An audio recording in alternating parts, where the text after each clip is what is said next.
Hello, beautiful people. Thank you so much for joining me back on Authentic Asia for this Get Up for Your Comfort series. I really appreciate those that have been rocking with me, that have been sticking with me, that have been staying with me. This series has been blessing me, and I know for a fact that it's been blessing you. Thank you so much for the commentary, and most importantly, thank you so much for just telling me how much this series has blessed you. But most importantly, thank you so much for being you. You know, without being authentic, you are not you. You are not your authentic self. And I really hope that this channel helps you be your authentic self. But I most importantly hope I cannot speak today, but I most importantly hope that your relationship with God is closer every single day that He allows you to wake up, every single day. Because it is in God that we live, okay? That we live life and have it more abundantly. So I really thank you so much for your time today, tonight, this evening, morning, whenever you're seeing this. Appreciate you either way. Your girl's just gonna be honest. We love honesty.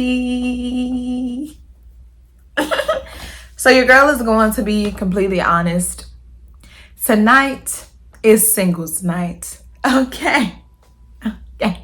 And I believe this is what I'm going to start doing when it comes to Get Up From Your Comfort is I'm going to create a night where I just talk for the singles, okay? Because I am a single woman, but I'm also a single woman of God at that. And there are a lot of emotions, a lot of things that we go through as a woman of God, as men of God, and I just want to touch on those things.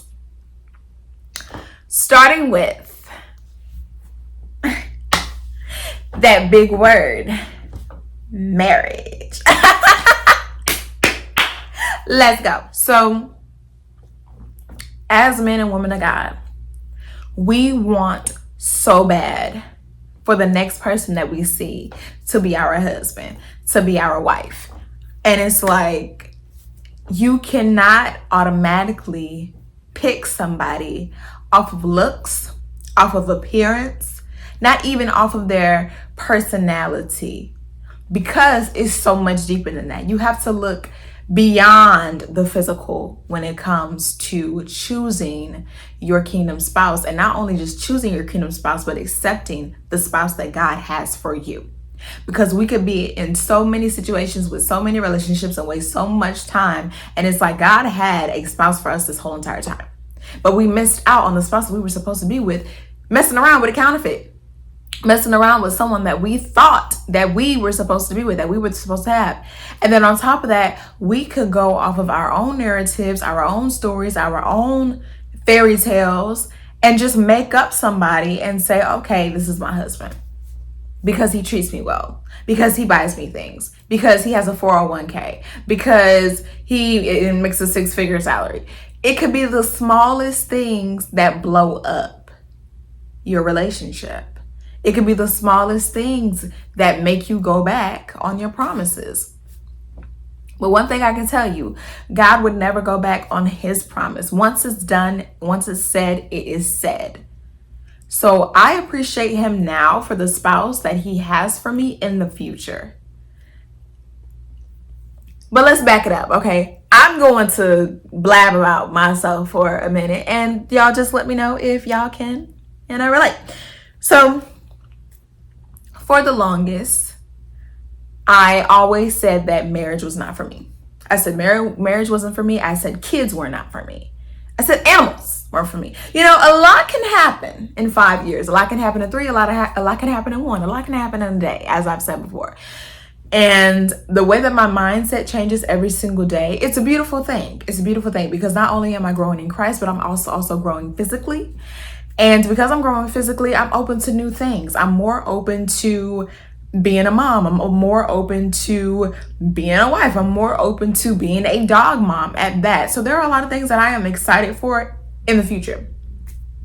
Down the line. Down the yellow brick road. Those are some things that I look forward to.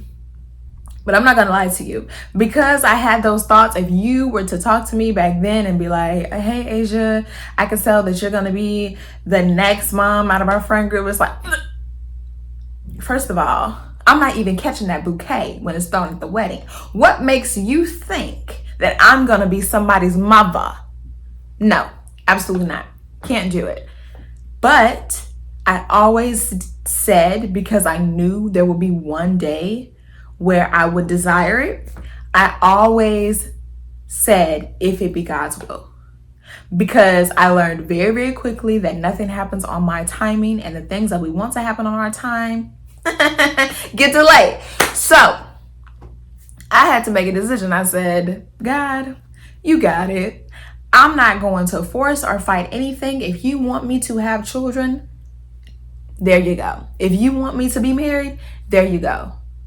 And for as long as I will say that, I'm not going to lie and act like I haven't started planning my wedding on Pinterest. I'm not gonna lie. You know, you see how fast things change. You see how fast I told you how I was doing, and then So things change, but you have to be okay with change. A lot of people are not okay with change. A lot of people want to stay stagnant. They want to be in the same place. It's crazy because I'm old fashioned, but I'm also new fashioned. I understand what this new generation goes through, but I also respect the values of the older generation. I really, really do. Because those are the values that mold somebody and make them who they are, to have that respect that they need, that we're missing out in the world today. Some people are scarred by it. Some people respect it. Some people really, really not just respect, but they appreciate the fact that they had to go through what they went through to get to where they are. It just depends on who you are. Like the saying goes, different strokes for different folks. So after having my trials, seeing the people that I was not supposed to be with, and then also having folks tell me, you're supposed to be my wife.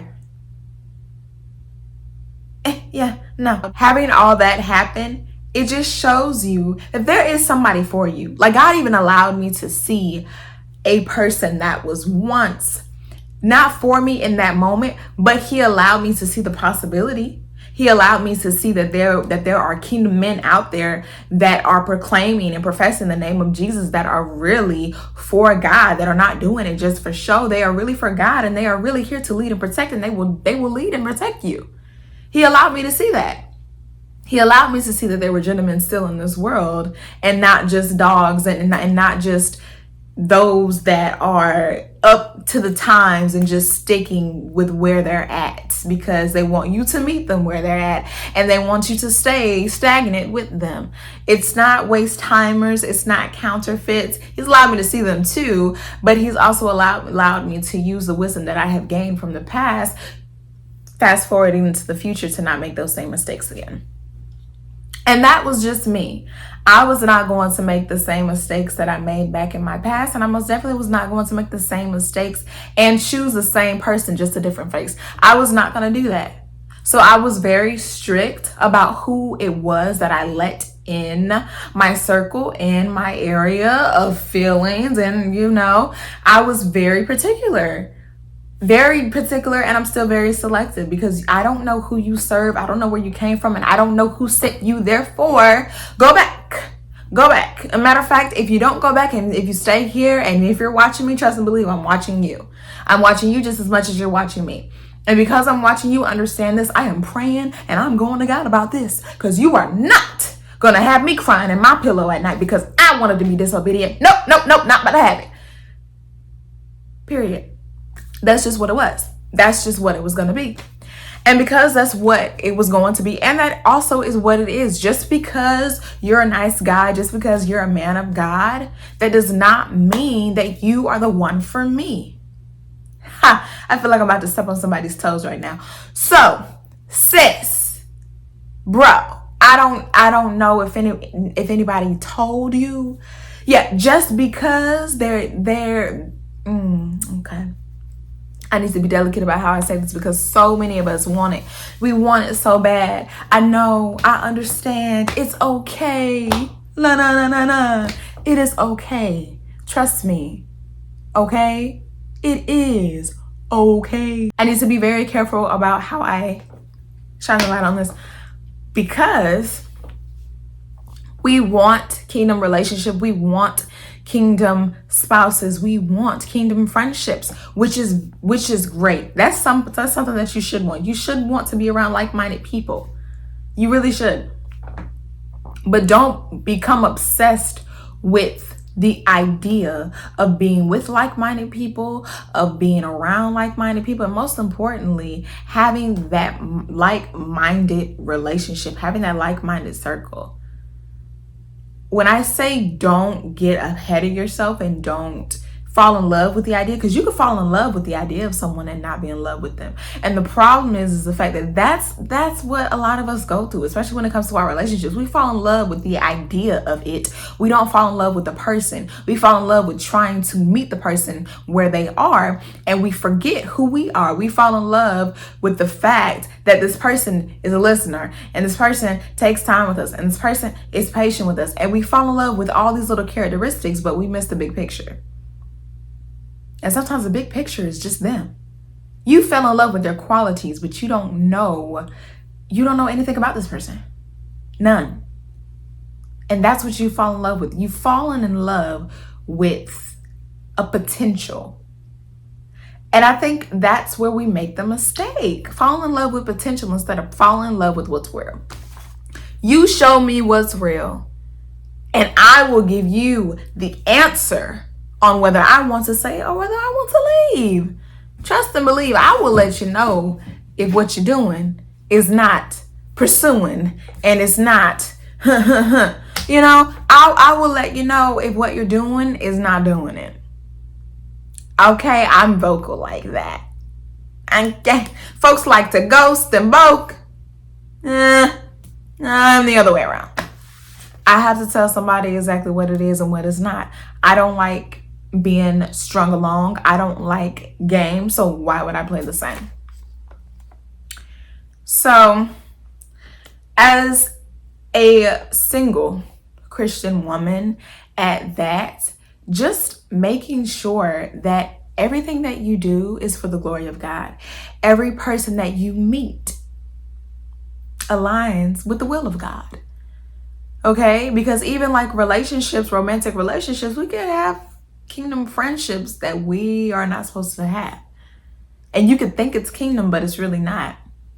And I'm going to talk about this a little bit later about how folks love to plot and plan. And I'm going to talk about that later on.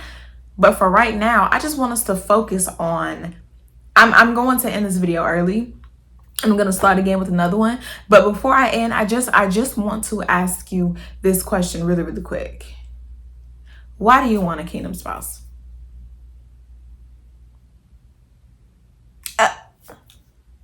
Why?